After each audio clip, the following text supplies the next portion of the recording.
El coágulo lo tenía en la cabeza. Es un ictus cerebral. Que no podía hablar y la parte derecha la tenía paralizada. No podía levantarme, no podía hacer nada. Ahora necesito tiempo para yo volver a tener toda la sensibilidad en la mano y a aprender otra vez a hablar. Me dijeron que lo habían pillado muy a tiempo y que al ser una persona joven, pues que no debe de complicarse.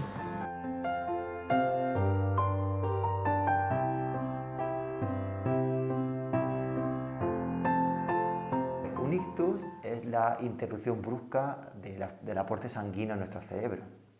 Y básicamente podemos distinguir como dos tipos de ictus, un ictus isquémico y un ictus hemorrágico. Los ictus isquémicos se provocan cuando se interrumpe ese aporte sanguíneo, ¿vale? Como se forma un émbolo, algo que impide que la sangre fluya. Entonces esa zona donde no es irrigada esa sangre no irriga el cerebro, pues entonces se provoca una lesión.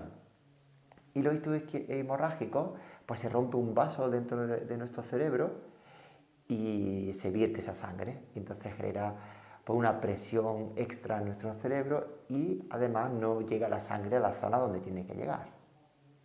Yo notaba que como que no daba más de sí.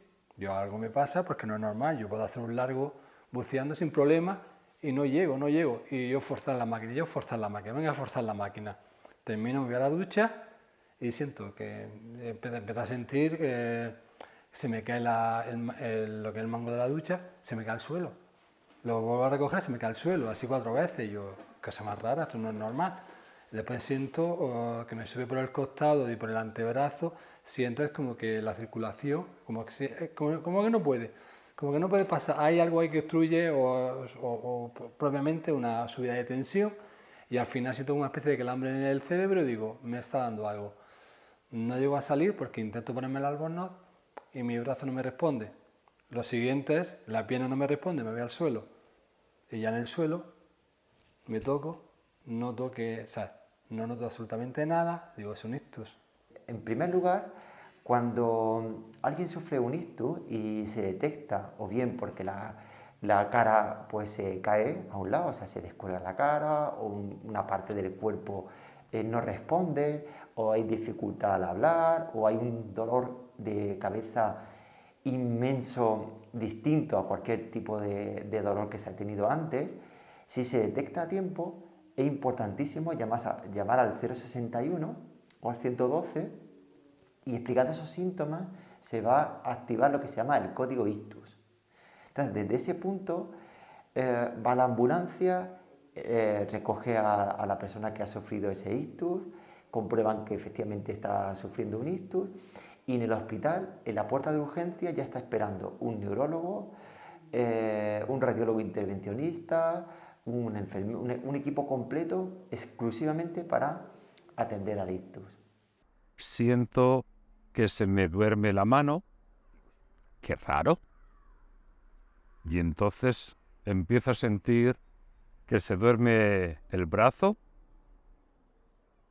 y yo pensé, hostia, ¿esto qué es? Total, que dejé de tomar la exfoliación en el ordenador, les di unas hojas, le digo, rellenad cada uno de vosotros vuestros datos y después yo los iré revisando y tal.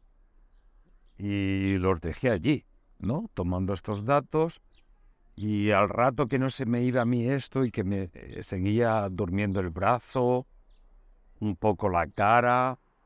Yo lo vi extraño y me hice mi propio diagnóstico. Digo, esto es un ictus que me está dando. Fíjate, esto fue hace bastantes años, 4 o 5 ya, y todavía sigo yendo a rehabilitación porque a veces, como tengo dormido mi parte derecha, no está acartonado por dentro, pues a veces me duele esta parte del brazo, ¿no? Y es a lo mejor porque no la muevo suficiente, porque está ahí dormido, y voy a que me rehabiliten el lumbar derecho.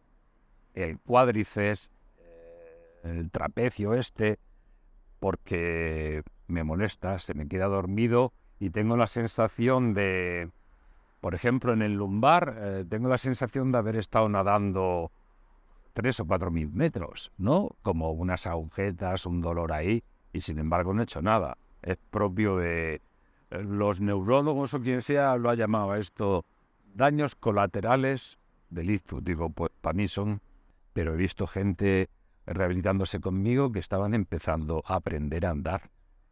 Y luego fue bastante traumático para mí que a las horas de darme el ictus tenía que rellenar unos papeles y no tenía narices de escribir mi nombre ni hacer mi firma. Y siendo yo docente, estando todos los días escribiendo en la pizarra, o sea, manejando el lápiz bastante, no saber, digo, hostia, ¿esto qué es, no? Y bueno, poco a poco fui recuperando. Las secuelas más comunes sobre todo son las motoras, las que se ven. No por ello las más incapacitantes, pero bueno, quizá sí podríamos decir que las más frecuentes son las secuelas motoras y las de lenguaje. No las más incapacitantes, quiero decir, porque esas, ¿verdad, Rosa? Esas no nos impiden hacer las cosas y llevar un día a día. Quizás son las que menos, son las más moldeables, son las que más se pueden contrarrestar con otro tipo de otra forma de ejecución o con instrumental. Lesiones más cognitivas o secuelas más cognitivas quizás son un poco más controvertidas a la hora de conseguir una máxima funcionalidad. Existe una fase aguda, que bueno, eso de 3 meses, 4 meses, se habla de una primera etapa de entre 4, 5, 6, 7, 8 meses, incluso el año, esa primera fase más aguda o subaguda, en la que todo el movimiento cerebral, la plasticidad cerebral, hace que el incremento de evolución en esa primera etapa sea brutal. Se produce una subida de recuperación, digamos, mucho más inclinada que lo posterior. Entonces, es verdad que durante ese primer año, digamos, vamos a dejarlo en el primer año, el trabajo tiene que ser muy intenso, porque la recuperación va a ser mucho más avanzada que después. Después se produce una meseta y lo importante durante esa meseta es establecer un refuerzo de todo lo recuperado y seguir trabajando sobre las lesiones que han quedado. Por eso antes te decía que no es totalmente cierto eso, que solo se recupera en esos primeros meses. Hay una recuperación mucho más fuerte, pero no es que no se recupere después. Para un terapeuta ocupacional todavía menos, porque trabajando sobre las secuelas que hay, el terapeuta debe adaptar las actividades para la funcionalidad y para la autonomía del paciente. Entonces, todavía menos para un terapeuta ocupacional hablamos de esa fase de recuperación así porque sí. Siempre que hay algo que recuperar, hay una forma de trabajar sobre eso.